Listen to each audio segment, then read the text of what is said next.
aquí estamos ya en una nueva mañana en cooperativa, enfrentando la semana, esta semana agotadora, porque tiene 5 días de trabajo, con el primer café. Estamos con Patricio Zapata, abogado constitucionalista, decano de la Facultad de Derecho de la Universidad de las Américas, docente de la Universidad Católica. ¿Todo se mantiene igual o no? Se mantiene igual y tienes razón, nos habíamos acostumbrado a las semanas cortas, ¿eh? Sí, mal acostumbrados. A más semanas con sándwiches. ¿Ah? Bueno, y está con nosotros también Camilo Escalona, que debuta aquí en el primer café. En la política hace rato, como tenía 12 años, ya era dirigente de la Federación de Estudiantes Secundarios. Me incorporó Sergio Campo a mí, debo decir. Bueno, uno tiene que hacerse responsable de los actos que tenga cuidado con la cantidad de años. de aciertos y errores. Bueno, ex diputado de la República, ex senador, ex presidente del Senado, presidente del Instituto Igualdad. Y ahora nos tiene que levantar tan temprano, ¿no? No, me levanto igual. ¿Sí? Bueno, buenos días, un saludo a todos los auditores y auditoras. ¿Sí? Me levanto a las 7 de la mañana y hago gimnasia, todos los días. Ya. Y después entro en mis tareas, las diferentes tareas que son menester llevar a cabo. Ya, cambia mucho la vida de ser parlamentario durante tanto tiempo, tener ese compromiso Valparaíso, región, Santiago, región, Claro, Valparaíso. Claro, porque esa es una dinámica muy infernal por momento. Sí. Las sesiones en Santiago, las comisiones, sobre todo cuando hay alguna ley compleja como fue la ley de pesca, cuando está la ley de presupuesto, después correr a la región. A mí me tocaba una región de muchos kilómetros, de mucha distancia. No era fácil llegar por el tema de la insularidad de Chiloé. Así que no cabe ninguna duda que tengo ahora una vida más tranquila. O sea, eso es un mentir para los que dicen que los parlamentarios son flojos. ¿Ah? ¿Está eso instalado dentro de un sector de la sociedad que los parlamentarios trabajan poco, que ganan mucho y todo eso? Mire, yo no me voy a poner en contra de ese sentimiento porque con Marcelo Chilin hace ya varios años propusimos que los parlamentarios recibieran la mitad de su dieta con el propósito de aumentar al doble los parlamentarios. Eso lo propusimos al comienzo del primer gobierno de Michelle Bachelet, no fuimos escuchados, ¿eh? Pero yo era presidente del Partido Socialista, Marcelo Chilin era su secretario general, hicimos esa propuesta con fines de avanzar hacia la modificación del sistema binominal y no tuvimos éxito. Así que yo pienso que si hay un sector, lo lógico sería que la institucionalidad parlamentaria lo recogiera, fuera capaz de abrirse a conversar en relación a ese tema. Incluso más, yo creo que sería correcto buscar revisar, darle una nueva redacción al artículo de la Constitución en que se establece que la dieta del parlamentario es igual a la dieta de un ministro, porque creo que allí es donde se genera la desconfianza de la opinión pública respecto de que si se aumenta el número de parlamentarios no se va a cumplir con lo que se señala, en el sentido que esto no va a aumentar los gastos, porque si luego, lógico, a fin de año viene la discusión de la ley de presupuesto, en ese momento la fuerza del Parlamento es muy fuerte y naturalmente que puede generar las condiciones para que de todas maneras se aumente el presupuesto. De forma de que yo creo que ese es un tema, no lo despacharía tan fácil. Creo que es una obligación de los parlamentarios entrar a conversar de ese tema. Bueno, en esta presentación, Camilo Escalona, te vamos a presentar a Luis Larraín, un muchacho que ya forma parte del equipo hace bastante rato, ya en el primer café, y Luis Larraín nos va a explicar por qué lo despidieron tan abruptamente a Milosevic. ¡Ah! Está buena esa, ¿no? ¿Ah? Digamos para los auditores que no saben, es presidente del Club Deportivo Universidad Católica, ¿cierto? ¿Qué tal, Luis? ¿Cómo estás? Hola, ¿qué tal? Buenos días. Bueno, yo creo que eso es para otro programa, digamos, que me están haciendo esa pregunta. Así que ese se llama el aire libre, ¿eh? Vamos a especializarnos mejor en los temas. No, yo escuchando a Camilo Escalona, quería recordar que nosotros hemos discutido bastante el proyecto. No bastante, pero hemos discutido el proyecto de cambio al sistema binominal, entre otras cosas porque don Patricio Zapata aquí es uno de los autores. Entonces hemos tenido una interesante discusión aquí en el primer café.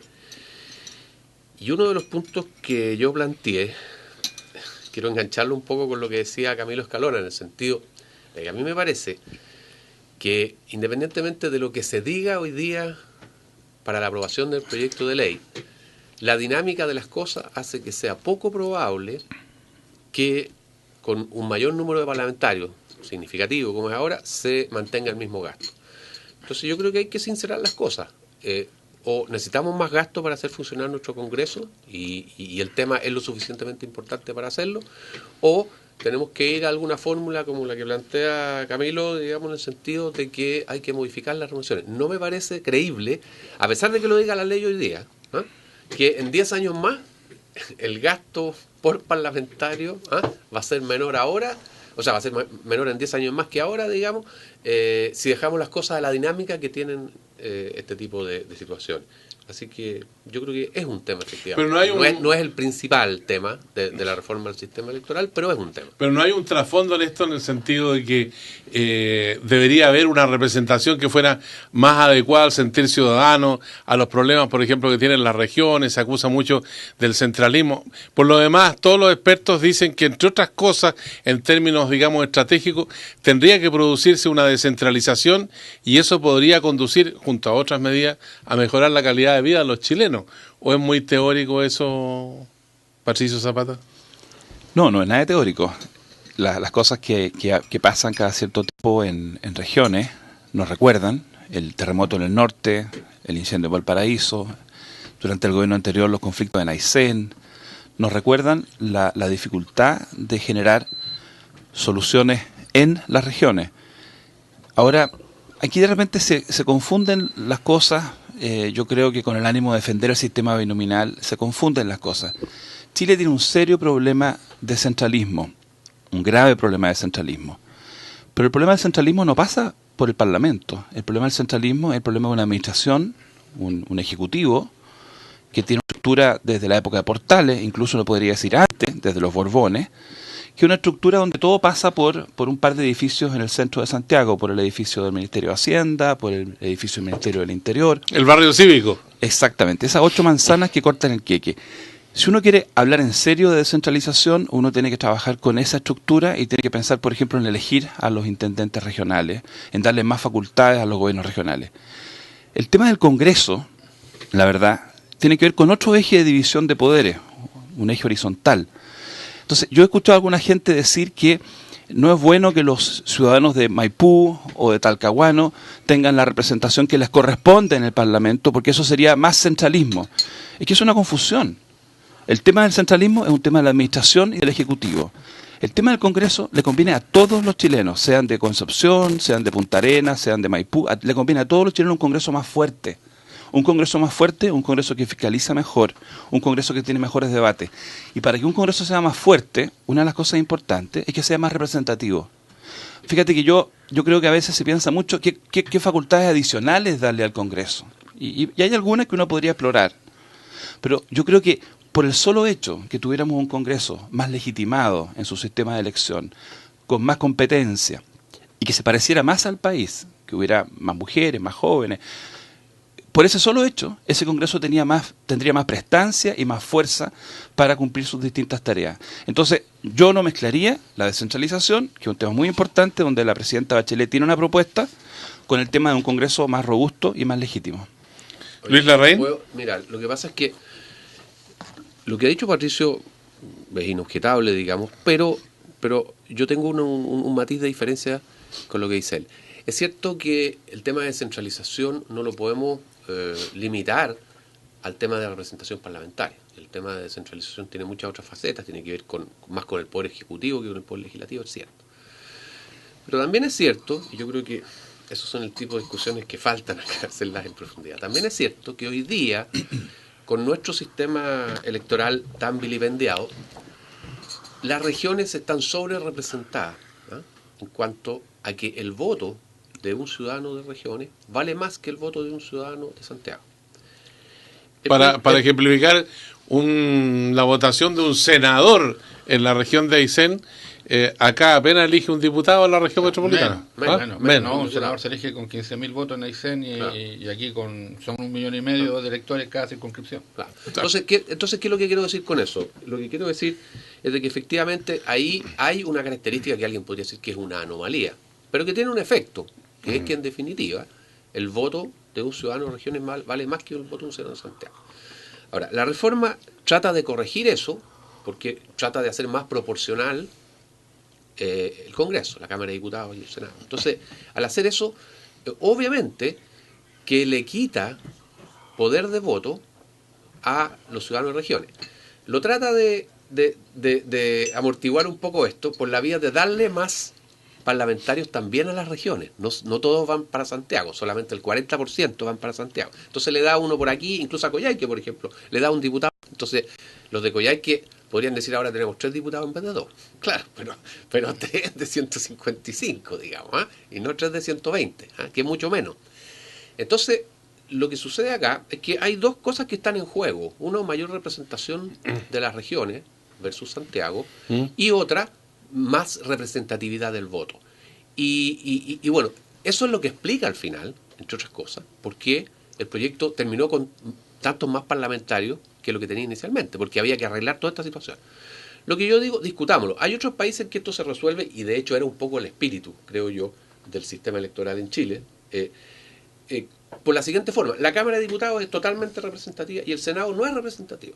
Y de hecho uno ve en países como Estados Unidos, que es una democracia que nadie puede discutir, que es una democracia muy antigua y todo lo demás, obviamente el voto para elegir senadores de un señor de Alaska vale muchísimo más que el voto de un señor de California, porque eligen el mismo número de senadores.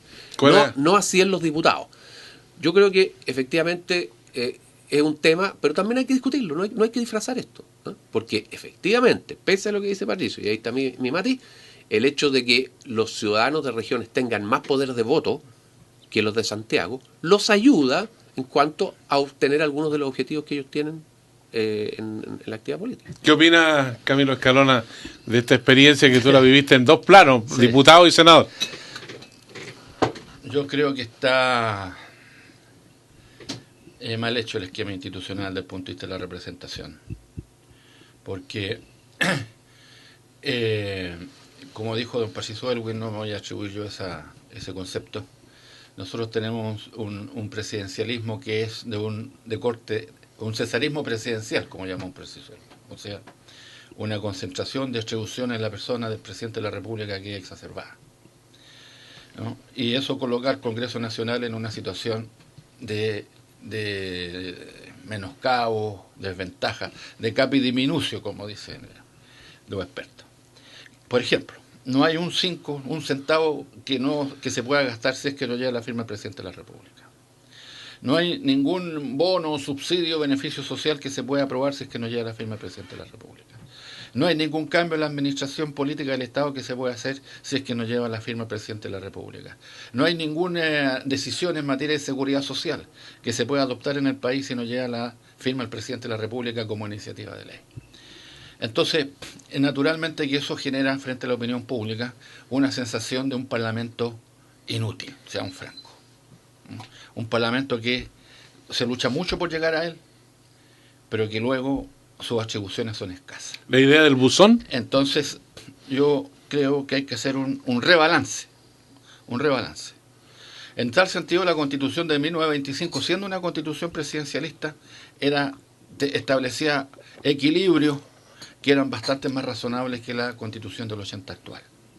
Esta se hizo pensando en un presidente de la República que no tuviera ningún tipo de contrapeso. Y eso, en una sociedad democrática que ha evolucionado como la sociedad chilena, creo que no es posible. Y luego también está la situación de completo deterioro de las regiones desde el punto de vista de sus ingresos. Yo creo que, por ejemplo, el proyecto de reforma tributaria, en eso creo que no aborda un tema muy importante. Puede que por la cantidad de temas que abordó la reforma tributaria no fuera este el caso. Lo entiendo.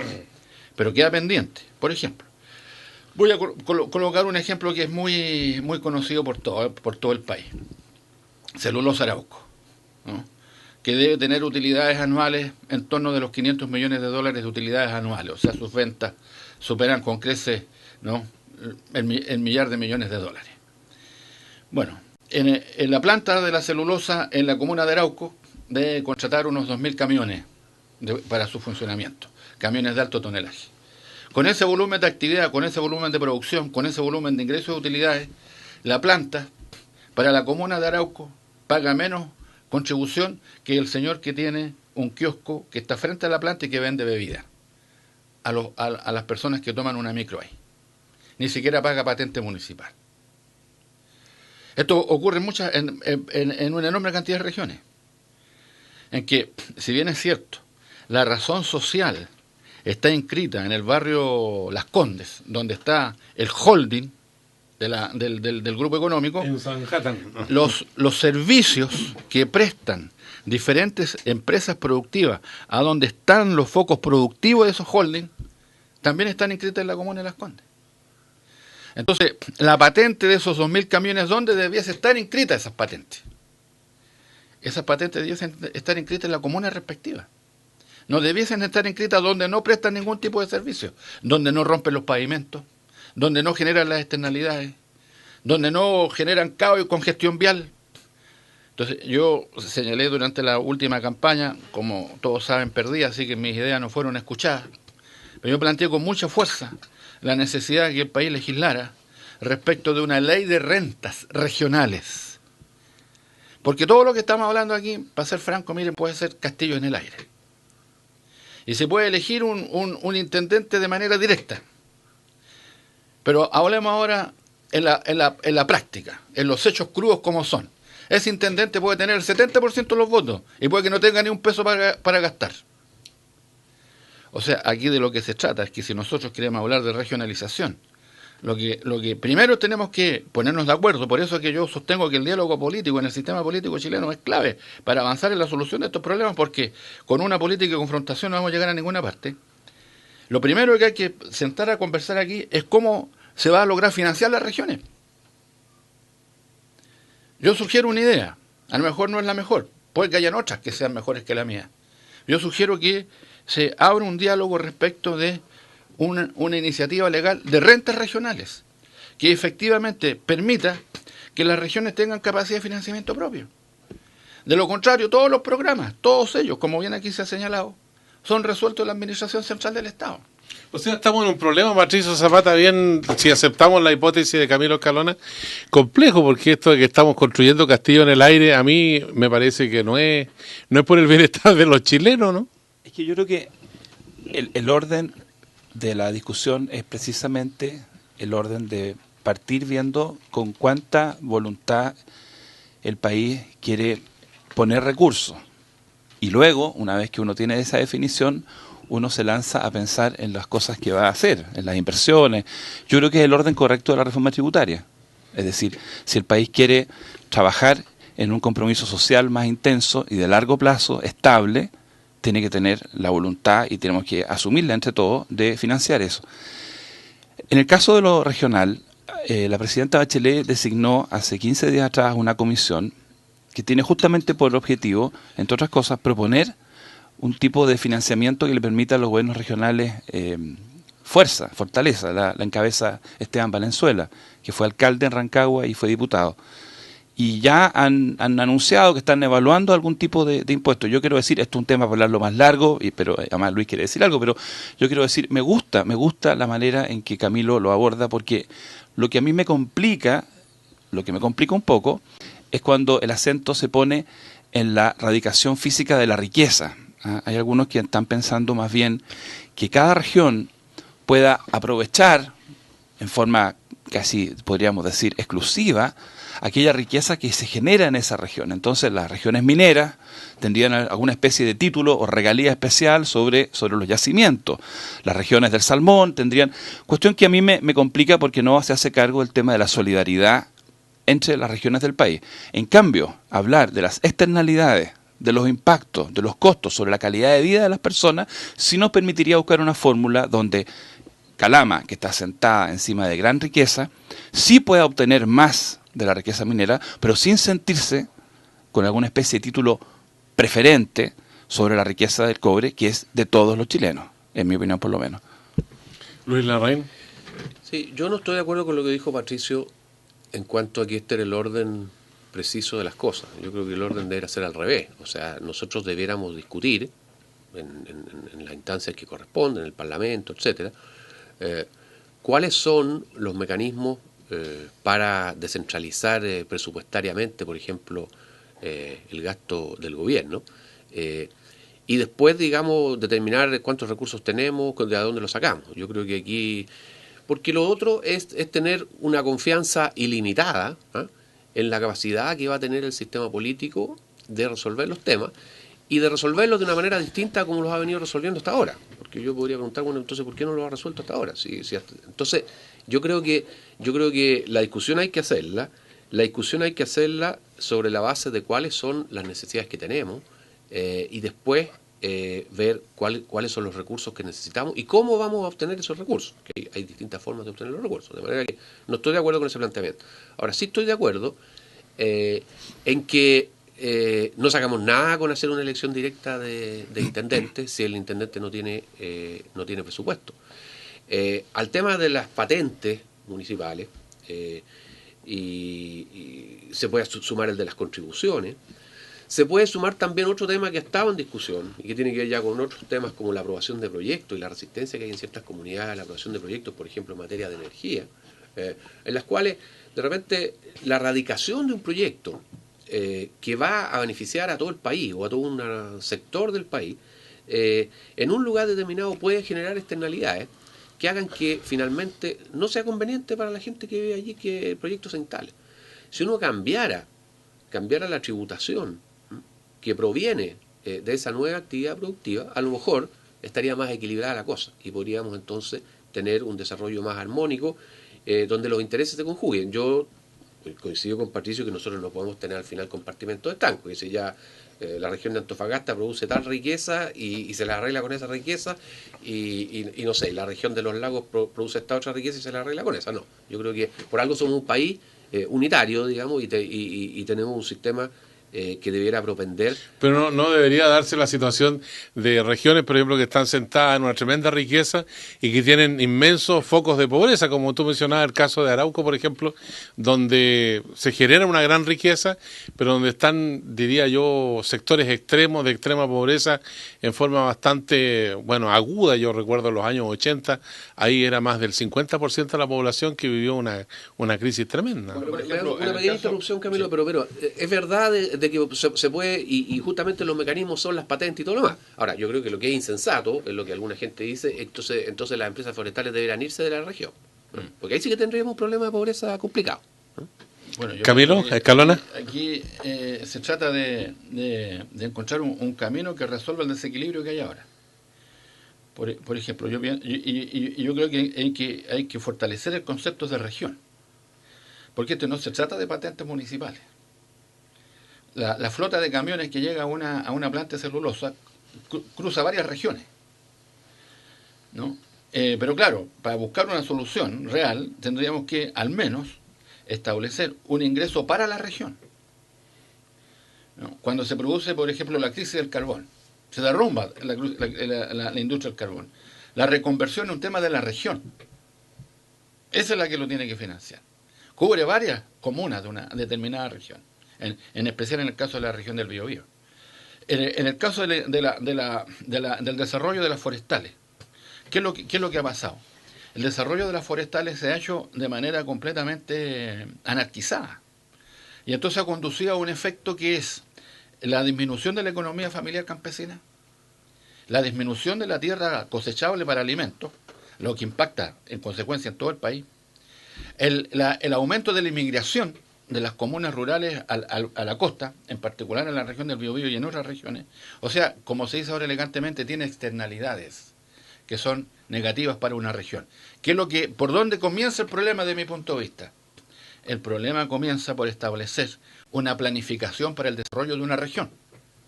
Uno no puede pensar, yo estoy de acuerdo con Luis Larraín, uno puede pensar que va a sacar la industria forestal. No puede, es imposible. Pero tampoco puede pensar al revés, de que en el mundo rural solo van a haber bosques y solo van a estar las plantaciones de eucaliptos de las forestales o de pino. El país también necesita alimentos y además el país necesita mirar a largo plazo otra alternativa desde el punto de vista de su desarrollo futuro. Y una cosa que la humanidad va a seguir pasando es que la civilización se tiene que alimentar. Los miles de millones de humanos que somos hoy día van a tener que seguir alimentándose. Y los alimentos son uno de los bienes más valiosos desde el punto de vista de la producción del ser humano. Y en consecuencia nosotros no podemos pensar en un país que no va a ser capaz de producir los alimentos, ni para sí mismo ni para exportarlos. Entonces, el tema del enfoque del desarrollo futuro de las regiones Yo creo que está en el centro nervioso de lo que debiese ser un amplio debate nacional respecto de hacia dónde Chile encamina su desarrollo, no solo en los próximos años, tener un problema del año que viene ni del siguiente, sino que hacia dónde nos encaminamos como país en las próximas décadas. Bueno, esta idea de debate está planteada en este momento en distintos planos que vamos a ver en los próximos minutos. Estamos hablando y debatiendo la reforma tributaria, las reformas políticas, el cambio del sistema de los fondos de pensiones y, por supuesto, la reforma educacional que viene siendo como el buque insignia del gobierno de la presidenta Bachelet. Así que en los próximos minutos vamos a conversar más acerca de esta materia. Por ahora le contamos que Nivea Invisible Black and White protege los colores de tu ropa del blanco al negro y protege los colores extremos, cualquier color. Y GAES, líder mundial en corrección auditiva y presente en todo Chile, brindan un servicio profesional y cercano para que las personas con pérdida auditiva escuchen y vivan mejor.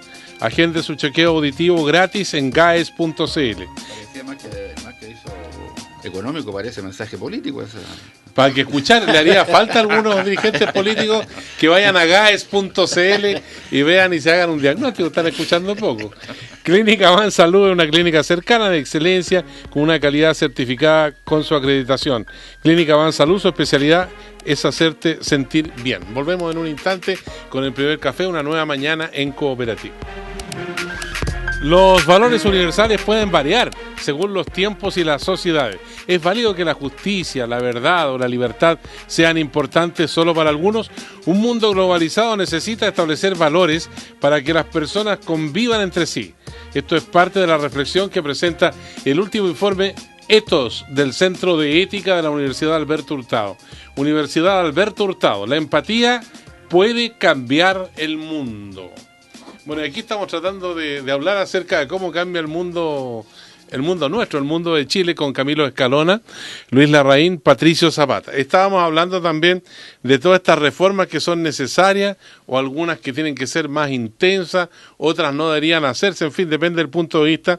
Reforma tributaria que se ve en el Congreso en este momento, la reforma de la educación, ahora se van a conocer más detalles acerca de cuál es la política que pretende implementar el gobierno después de la aprobación del Parlamento, el cambio al binominal, y también de las administradoras de fondos de pensiones. Para los próximos minutos se anunció la presentación de esta comisión de expertos que trabaja entonces la reforma previsional, donde en este momento hay implicado más de 9,5 millones de chilenos, pero no todos cotizan. 4,900,000 cotizan con regularidad. ¿Se podrá hacer un cambio? ¿Habrá que volver al sistema de reparto? ¿Habrá que buscar un sistema mixto? ¿Servirá la AFP estatal? Luis Larraín, yo sé que tú estuviste en los comienzos de esta historia, por allá por 1980, cuando se dictó el primer decreto que cambió así de rompirraja el sistema de pensiones. Mira, yo tengo una opinión bastante clara respecto a la virtual imposibilidad de volver a un sistema de reparto, que es una alternativa, una de las alternativas, no la única ni la mayoritaria, creo yo, que se ha puesto sobre la mesa. Porque hay una cuestión de lógica financiera también del sistema y de recursos del Estado, porque cuando tú haces y tomas la decisión de cambiar un sistema, que es un sistema de reparto, un sistema de capitalización, lo que dice es que las contribuciones de los trabajadores al sistema ya no financian la pensión de los jubilados, sino que financian la propia pensión. Entonces, si tú tienes 30 años operando este sistema y después dices, ¿sabes qué más me voy a cambiar? Es como cambiarse de caballo en la mitad del río. Es decir, bueno, ahora voy a volver a un sistema en que los trabajadores activos, las cotizaciones, los impuestos, lo que sea, financian a los que están jubilados, siendo que la gente ha estado ahorrando para su propia pensión. Entonces es un cambio de sistema extraordinariamente difícil de realizar. Ahora, el problema que ha tenido nuestro sistema de AFP es que lo que se llama técnicamente la tasa de reemplazo, que es el valor de la pensión en relación a la remuneración, no es satisfactoria hoy día para la mayoría de los chilenos. Y eso tiene varias explicaciones. Algunas explicaciones no muy buenas para nuestro país, como que el mercado laboral no ha sido capaz de generar durante todos estos años puestos de trabajo para toda la gente, y eso causa las lagunas provisionales. Otras razones que son positivas, y de las cuales deriva el problema, que es que el aumento de las remuneraciones reales de la gente en los últimos años ha sido muy importante, y por lo tanto cuando pasan a comparar el sueldo que tienen con la pensión, salía el otro día la cifra, el sueldo promedio hoy día en Chile en el sistema FP son 600.000 pesos, pero la pensión promedio alcanza a 190.000 pesos. Entonces la diferencia es muy grande. Ahora, ahí hay una brecha que también es otro tecnicismo que hay que explicar, porque hay mucha gente que está con pensiones en el sistema, pero que ha contribuido muy poco. Está el caso también de, por ejemplo, el bono por hijo, que como un requisito para obtenerlo había que estar inscrito en el sistema de pensiones, y por lo tanto la gente está inscrita pero no tiene cotizaciones. O sea, hay que depurar mucho esa cifra. Pero en lo fundamental sigue siendo cierto que la gente está insatisfecha con el monto de la pensión que obtiene. Ahora, este no es un problema de Chile, este es un problema de todo el mundo y de sistemas que son totalmente distintos al chileno. La tasa de reemplazo de Chile, de acuerdo a distintas medidas de la OCDE, de otras, fluctúa entre el 50 y el 60%. Ya, pero hay una pregunta que es muy parecida, de los países del primer mundo que tú mencionas, donde, por ejemplo, los fondos de pensiones, en el caso de Dinamarca, por ejemplo, 4,3%, en el caso de Chile, menos 0,8% de rentabilidad.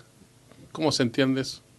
No, sí. O sea, si hay un cargo que no se le puede hacer al sistema de pensiones chileno, es la rentabilidad. El sistema de pensiones chileno, si tú tomas un periodo de unos 10 años, debe estar entre los 5 de mejor rentabilidad en todo el mundo, digamos. Y eso lo reconocen los estudios internacionales también. Si tú sacas una observación puntual de un mes y te comparas con Dinamarca, que le puede haber ido mal, puede ser lo que tú dices, pero en términos agregados ese no es el problema. El problema es otro. El problema es el que yo te digo, que en el fondo lo que se obtiene como pensión no está siendo satisfactorio para las expectativas que la gente tiene. Y bueno, y hay formas de tratar de arreglar eso. Y yo estoy de acuerdo con que se cree una comisión. A mí me parece que la AFP estatal no va a cambiar fundamentalmente eso. No lo va a cambiar fundamentalmente, porque si opera bajo las reglas del juego actuales, va a hacer algo parecido al que hacen las actuales. Entonces, puede que tenga más cobertura, pero eso no va a cambiar fundamentalmente el monto de las pensiones.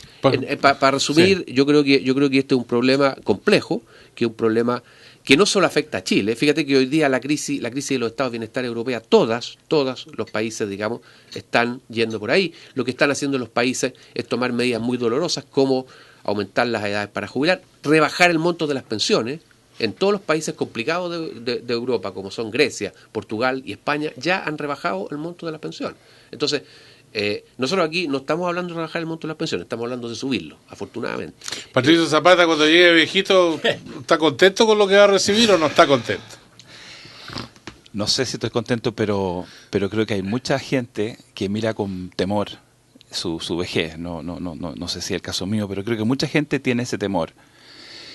A ver, hay cuestiones que son efectivamente estructurales y tienen que ver con el cambio demográfico tremendo, que gracias a Dios le permite a la gente hoy día tener una expectativa de vida muy, muy superior de la de hace 30 años atrás. Y eso es una cosa que tienen que enfrentar todos los sistemas. Y es una cuestión que requiere ajuste y, como dice Luis, algunos de ellos pueden ser dolorosos. Aumentar el porcentaje con que se cotiza, postergar la edad de jubilación un par de años. Pero también hay cuestiones que tienen que ver con el sistema chileno. Pero es raro lo que tú dices, porque resulta que en los 80, cuando se firmó el decreto, por allá por noviembre de ese año, ¿no? En ese tiempo también había expectativas de vida, que la gente con el desarrollo de la medicina, las tecnologías, iba a vivir más tiempo, entonces no... Mira, leyendo las cosas que decía en esa época Pepe Piñera, yo creo que había bastante... una confianza enorme en las tasas. Es cierto que las tasas de rentabilidad no han sido malas comparativamente a otros fondos, pero creo que había una confianza muy desmesurada. Y por otro lado, no se vieron algunos problemas que sí se han visto con los años y que requieren solución. El tema de la competencia, por ejemplo. A mí me parece que hoy día tenemos que valorar que se haya adoptado, por ejemplo, la decisión de que se liciten las carteras de nuevos cotizantes, porque eso ha contribuido, me parece, a reducir el valor de las comisiones. Las comisiones, al final, son la ganancia que tiene la administradora, y yo creo que había poca competencia y los afiliados se han beneficiado con medidas que van bajando las comisiones. El tema del pilar solidario era un tremendo vacío en la reforma previsional del gobierno de Pinochet. Ahí había un hoyo ético, a mi juicio, un hoyo social tremendo. No estoy diciendo que lo que se hizo en el gobierno de la presidenta Bachelet, en el primer gobierno, haya resuelto completamente el problema, pero la existencia de un pilar solidario, a mi juicio, cambia radicalmente los términos de la discusión. Yo creo que si una AFP estatal contribuye, yo tampoco me hago demasiadas expectativas, Luis, pero contribuye a que tú llegues a lugares del territorio donde quizás no llegan las AFP, si contribuye a generar mayor competencia, y va a ser una prueba para el propio Estado, si es que es capaz de hacerlo, porque en ese sentido la competencia va a operar para un lado y para el otro. Yo creo que es algo que se puede hacer. Claramente esta comisión va a tener que buscar cuestiones más de fondo, y probablemente yo creo hay que fortalecer la dimensión solidaria. Quizá no volver a un sistema de reparto puro, pero sí equilibrar mejor todavía la carga, incorporar a los empleadores en la contribución, hay que buscar la forma en que eso se agenda, porque lo que no puede ser es que se defienda un sistema que nos está dejando a todos con una tasa de reemplazo de cuánto, el 35, el 40, o sea, lo que no se puede hacer es no hacer nada. Camilo Escalona. Mira, yo pienso que así tiene que tomar conciencia que estamos en un problema grave. Que no es uno más de una serie de problemas, sino que estamos atravesando por una etapa de profunda deslegitimación del sistema de la ISAPRE. De la AFP. Y si no se mira así, estamos haciendo un diagnóstico equivocado. ¿Y por qué razón? No porque no se satisfaga lo que la gente quiere. Yo en eso discrepo de Luis Larraín. No, este es un problema de satisfacción. No. El sistema de AFP genera una situación de pobreza de la persona cuando jubila. Ese es el problema. En Europa, el sistema establece un mínimo. Uno puede ver acá, ¿no? Qué sé yo, tantas veces viajando hacia Puerto Montt en los años pasados, cuando fui senador, me encontraba con grupos de adultos mayores de una serie de países europeos que andaban viajando en planes de sus propias instituciones, hacen turismo, qué sé yo. Bueno, todos sabemos que España se llena de suecos y de austriacos y de no sé qué. La AFP San Cristóbal publicó en los años 80 un aviso donde aparecieron unos viejitos arriba de un barco en el Mar Caribe y todo. Lo que hay que tomar nota es que no es que la persona deja de trabajar y tiene un ingreso moderado. No. La persona deja de trabajar y cae en la pobreza. Ese es el problema grave. Yo lo he visto hace pocos meses atrás en el Senado. Te agradezco la buena voluntad que tuvo el ministro Felipe Larraín de acoger la solicitud que yo le hiciera como presidente del Senado para poder hacer un plan de retiro de los funcionarios del Senado, que no tienen una mala remuneración. Bueno, es cosa de mirar, cualquiera lo puede, las personas que van a la tribuna del Senado pueden ver. Una enorme cantidad de personas que cruzaron ya con amplitud los 70 años y que no se van a jubilar. ¿Por qué no se jubilan? Porque caen en la pobreza. Entonces, la caja fiscal, pues dice, no, pero este sistema le ahorra al fisco mucho gasto. No, no es así. La caja fiscal tiene que recurrir en auxilio del sistema, no por la vía de los convenios que todos los gremios de la administración pública negocian cada ciertos años del bono de jubilación, que le permite, como yo mismo, como presidente del Senado, en este caso con don Felipe Larraín, el ministro de Hacienda, lo conversamos, lo dialogamos, de manera que los funcionarios del Senado puedan tener un bono que les permita retirarse con el propósito que a los 70 y tantos años ya se puedan jubilar y puedan aguantar los últimos años de vida que le quedan. ¿Y por qué no echamos toda la caja de provisión de las Fuerzas Armadas y Carabineros, que debe ser buena porque no se han salido de ahí? Entonces el punto... Tiene un déficit tremendo que bueno, ese es otro ejemplo. Ese otro ejemplo. ¿No? Yo no estuve en la comisión de presupuesto, pero no es la que trató el tema de trabajo, donde está el tema de las cajas de la Fuerza Armada y Carabineros. Pero son cerca de 3.000 millones de dólares anuales que tiene que cubrir el presupuesto fiscal. 3.000 millones de dólares. Sí, pues de eso estamos hablando. ¿Ah? Entonces, tenemos un sistema que no financia una jubilación que permita que la gente tenga un pasar moderadamente digno. la gente cae en la pobreza. Y por eso es que el sistema está deslegitimado.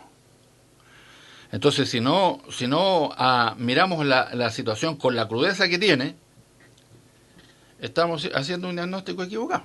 Ya, pues, ¿la AFP estatal podría ayudar o no? Yo creo que ayuda.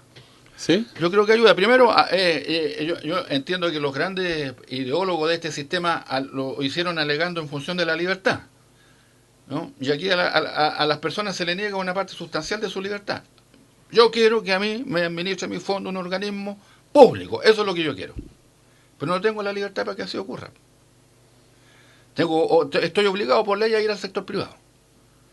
O sea, lo primero que ocurre aquí con este sistema es que a las personas se le niega la posibilidad de que un organismo público les administre su propio fondo y se le obliga a que se los tenga que administrar el sector privado. Y luego yo estoy convencido que una red como la que es posible que organice el sector público va a contribuir, va a ser un factor regulador. ¿Pero de aquí a cuántos años, por ejemplo? No, eso ya, no me pida tanto por Sergio, yo soy un modesto panelista.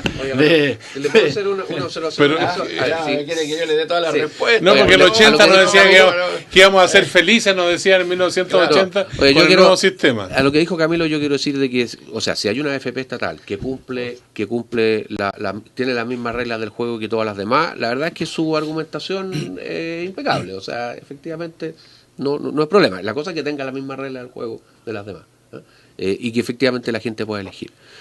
Pero respecto al tema más de fondo, yo creo que lo que Camilo Escalona nos ha mostrado es que Europa es más rico que Chile. No es un problema del sistema previsional. No, que la distribución de ingresos es completamente diferente entre Europa y Chile. También. Pero resulta que si uno mira lo que está pasando con los sistemas de pensiones en todas partes del mundo, están todos en crisis por el factor demográfico. Porque la gente vive más. ¿Tú dejas afuera la especulación del capital financiero? Yo en este caso la dejo fuera. ¿Sabes por qué? Porque en el caso de Chile, los fondos de pensiones se han defendido muy bien, contrariamente a lo que pasó en Estados Unidos, en Gran Bretaña y en otros países que tuvieron pérdidas inmensas. Acá en Chile, en el peor año de la crisis, los fondos cayeron a un poco más de 20%. ¿Ah? Y lo han recuperado con creces, porque afortunadamente en Chile, así como tenemos otros problemas, un problema que no hemos tenido es una crisis financiera. ¿Ah? Y aquí no hubo quiebras de banco, ni el Estado poniendo plata, digamos, para rescatar al banco después de la crisis del 2008. Entonces, yo te diría que desde ese punto de vista no. Ahora, es cierto, el problema, claro, que con un país, con el ingreso que tenemos en Chile, con la distribución que tenemos en Chile, puede ser cierto lo que dice Camilo, que la persona cuando jubila cae en la pobreza. ¿Ah? Pero no es un problema del sistema de pensiones. ¿Ah? Es un problema del nivel de riqueza y de la distribución que tenemos, que es distinto. Lo que yo quiero decir es que los sistemas muy distintos a los chilenos, como los sistemas de reparto que tenemos en Europa, en España, en Grecia, en Portugal, en Italia, en todos los países prácticamente, se han defendido más o menos mal. Los que mejor se han defendido quizás son los alemanes, los suecos, ¿eh? Que son más disciplinados, digamos, que ahorran más, pero en general todos los sistemas están en crisis. Y están en crisis porque efectivamente hay que financiar, ya sea con un sistema de capitalización o con un sistema de reparto. Da lo mismo para esos efectos, mucho más años de vida pasiva de lo que había que financiar antes. Y es un problema real, un problema estructural que hay que tratar de resolver. Yo no digo, porque creo que no sea un problema grave para un número muy importante de chilenos. Y también incide, reconozcámoslo, el que esos chilenos hoy día tienen una situación mucho mejor que la que tenían hace 10, hace 15 y hace 20 años. ¿Eh? Y por lo tanto, también sus expectativas son distintas. ¿Eh? Y por lo tanto, lo que caer en la pobreza para ellos es la pensión que obtienen. A lo mejor antes tenían remuneraciones más parecidas a eso, y hoy día tienen mejores remuneraciones. Y por lo tanto es peor caer en la pobreza cuando no estás en la pobreza. No, si afortunadamente entonces, el Producto Nacional... Camilo Escalona. El Producto Nacional, a pesar de las críticas que se hace a los gobiernos concertacionistas, habría que incluir naturalmente los 4 años de gestión de Sebastián Piñera, pero en general el país fue capaz de duplicar su Producto Nacional. Entonces, efectivamente somos un país mucho más fuerte desde el punto de vista económico que lo éramos en el pasado. Pero ese desencanto que existe en la sociedad respecto al sistema político está directamente vinculado, en mi opinión, con estos grados de desigualdad tan enormes que existen. Porque la persona que está directamente vinculada a una calidad de vida determinada por su remuneración, cambia totalmente su situación cuándo tiene que jubilar. Y eso ocurre en un porcentaje elevadísimo de la población activa. ¿No? Solo, creo yo, una parte muy limitada de la población activa, hablemos de lo que se llama de las profesiones liberales, podrían mantener una situación de ingreso que les permitiesen tener una situación de no caer en la pobreza. Entonces, es un desafío gigantesco. Yo creo que vamos a tener que, de todas maneras, tener un sistema mixto. Pensar en una sola alternativa como fórmula de solución es imposible. Pero esperemos que esa comisión nos entregue las recomendaciones, pues yo no voy a intentar reemplazarla. Ahora sería lógico que así no sería lógico que en el caso de la administradora de fondos de pensiones, los que los ponemos con la platita todos los meses con el 13%, tengamos nivel de participación, así como parar el dedo y decir, mire, no estoy de acuerdo, aunque perdamos la votación, ¿no? ¿No sería lógico, Patricio Zapata? ¿Tú has visto la legislación que se propone así en el borrador? ¿Alguna idea o no? No. Tengo en la mente el conjunto de propuestas que se hicieron hace 10 años atrás, de las cuales un tercio más o menos se aprobó. Ahí hay otras cosas que no se aprobaron en 2007. Y tengo la inmensa confianza, quizá porque está contaminada por la amistad, con la persona que coordina esta comisión, que es David Bravo, que es un muy notable economista. Así que yo también voy a estar esperando las conclusiones de la comisión. Ya, pues yo quiero recomendarle a los políticos que sigan escuchando con atención, porque GAES, líder mundial en corrección auditiva y presente en todo Chile, brindan un servicio profesional y cercano para que las personas con pérdida auditiva escuchen y vivan mejor y legislen también como corresponde. Agende su chequeo auditivo gratis en gaes.cl. Nivel invisible Black and White protege los colores de tu ropa en blanco al negro. Si protege los colores extremos, protege cualquier color. Y la clínica Avansalud es una clínica cercana de excelencia con una calidad certificada por su acreditación. Señores, Camilo Escalona, Luis Larraín, Patricio Zapata, los esperamos el próximo lunes. Camilo Escalona, nuevamente bienvenido, para aquellos que se hayan extrañado de encontrarlo por estos lados aquí en Providencia.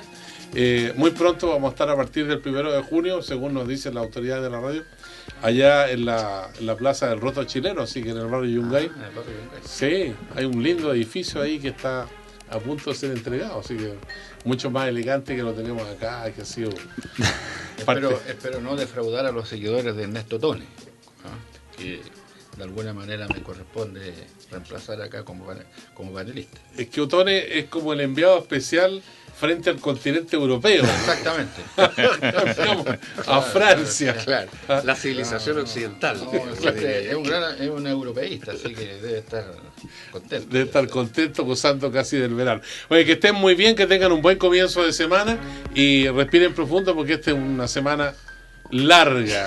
Marcos Concha nos acompañó en la sala de sonido. Hasta la vista. Gracias. Hasta la vista. Un saludo a la Cecilia Robaretti, que nos debe estar escuchando. Un saludo para la Cecilia. Chao, buenos días.